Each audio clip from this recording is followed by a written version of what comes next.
ఈ వెంచర్ మొత్తం 50 ఏకర్స్లో ఉంది. దీని exact location Kadthal to Shadnagar 100 feet road ఫేసింగ్లో ఉంది. ఇది DTCP అండ్ వేరే అప్రోడ్స్ ఉన్న వెల్ డెవలప్డ్ వెంచర్ ఇది. దీంట్లో వెరీ లో బడ్జెట్ ప్రైస్లో ప్లాట్స్ అనేది ఇస్తున్నాం. దీనికి మనం ఇప్పుడు పర్ గజం అనేది 9,500 మాత్రమే ప్రైస్ ఉంది ఈ వెంచర్లో. ఇది శ్రీశైలం హైవేని బేస్ చేసుకొని ఉన్న శ్రీశైలం హైవేకి నియర్ బై ఉన్న వెంచర్ ఇది. మనకి వెంచర్ సరౌండింగ్స్లో మనకి 100 ఫీట్ రోడ్స్ అనేవి 4 ఉన్నాయి. సో ఇక్కడ RRR ఎగ్జిట్ అనేది మనకు ఈ నియర్ బై సరౌండింగ్స్లో వస్తుంది. ప్లస్ అట్లాగే మనకి శ్రీశైలం హైవే అనేది కూడా డైరెక్ట్ మనకు international airport Shamshabad airport direct connectivity ఉన్న హైవే.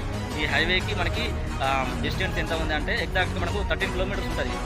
అండ్ అలాగే ఇప్పుడు ఏదైతే వెంచర్ చెప్తున్నాం 50 ఏకర్స్ వెంచర్, ఈ వెంచర్ నియర్ బై నుంచి మనకు Peddagolkonda outer ring road exit number నుండి వెంచర్ నియర్ బైకి గ్రీన్ఫీల్డ్ రేడియల్ రోడ్ అనేది శాంక్షన్ అయింది. అది ప్రపోజల్లో ఉంది. మీరు ఏమనుకుంటున్నారు, ఇప్పుడు ఇది వస్తుందా రాదా అని చెప్పేసి మీకు ఒక అపోహ మాత్రమే ఉంది. బట్ స్టిల్ అది అదేంటిది పూర్తిగా డెవలప్మెంట్ అనేది కంప్లీట్ అయిన తర్వాత ఈ రోజున్న ప్రైస్ అనేది మళ్ళీ రేపు ఉండదు, ఇంకా ఇంక్రీజ్ అవుతుంది. సో ఇప్పుడు మీకు 15 lakhs వచ్చే ప్లాట్ అనేది ఆ రోజు 20 lakhs 25 lakhs పోయే ఛాన్స్ ఉంది. సో అందుకోసమనే లో బడ్జెట్లో కొంచెం ల్యాండ్ ఎక్కువ తీసుకోవాలనే ఇంట్రెస్ట్ ఉంటే కాంటాక్ట్ మీ.